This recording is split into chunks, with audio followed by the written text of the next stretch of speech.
I want to know if anyone in the audience is self-conscious. Is there a specific body part you're not comfortable about? Words you prefer not to pronounce? Or even habits that you prefer to hide? I grew up in China, and I was not exposed to an international environment until I was around 10 years old. I went to a Chinese public school, and it was very difficult for me to understand that I was different. We spoke the same language, were interested in the same hobbies, same food, same costumes, but it was always pointed out to me that I was whiter, I was taller, I had a Korea body, lighter hair, and so on. As a child, you do not see yourself as different to the people you're surrounded by. And in my family, between me and my brothers and sisters, our Asian habits were too strong, and with our friends, our Western cultures was too strong. Just imagine, you are the only foreigner in your classroom. Every morning, you go into your homeroom, and by their look in their eyes, you can see that you're different. Our weekend homework was to memorize poems in Chinese. And every Monday morning, our homeroom teacher, Miss Zhang, she would pick a random student to stand in front of the whole classroom and recite it. This became my biggest fear. Every Monday morning, I would walk in all nervous, and it was the fact that you're standing in front, like 30 people, trying to pronounce every single word correctly while being physically self-conscious. This has led to my fear of wearing shorts. Now imagine again, you are European born and raised, and at the age of 16, you suddenly move to an American high school of 1,600 people, where among a few others, you're pretty much the only one whose first language is not English. I still remember math class at the beginning of the school year when my teacher, Mrs. McQuain, asked a few of us to give a brief introduction of ourselves and of our summer. The idea of standing in front of a classroom and speaking a foreign language made me crazy nervous. I was hoping with all my heart that Mrs. McQuain would not pick me, but of course she did. So I found myself panicking at the idea that instead of beach, I might pronounce that other word that really sounds like it, because for us Italians, they pretty much sound the same.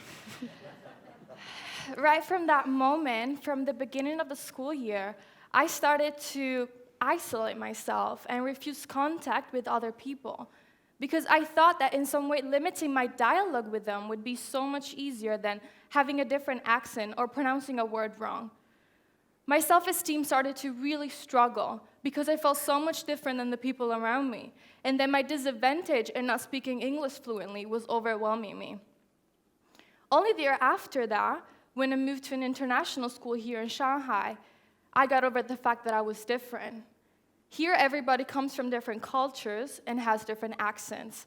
So I really understood that my difference needed not be seen as a limitation or as a disadvantage, but on the contrary, as a resource. Self-esteem is important for everyone, but it's especially important for third culture kids, kids who move around from different environments. It is important to know, especially for them, that moments of low self-esteem, it is normal. Every single person goes through moments of low self-confidence, low self-esteem. Therefore, it is important to highlight that self-esteem itself is unstable. I remember the exact moment that me and my best friend, we realized when our self-esteems were being challenged. We were in the library, and like every IB student, struggling with our deadlines of submission, and I saw a girl walk past me and she was wearing shorts. And I became extremely jealous. So I looked at Margherita, and I was like, Patata, you know that I have a phobia of wearing shorts. I've become extremely self-conscious and anxious when I'm wearing them. She giggled because I tend to say weird things sometimes. And she looked at me until the moment that she saw that I was being completely serious.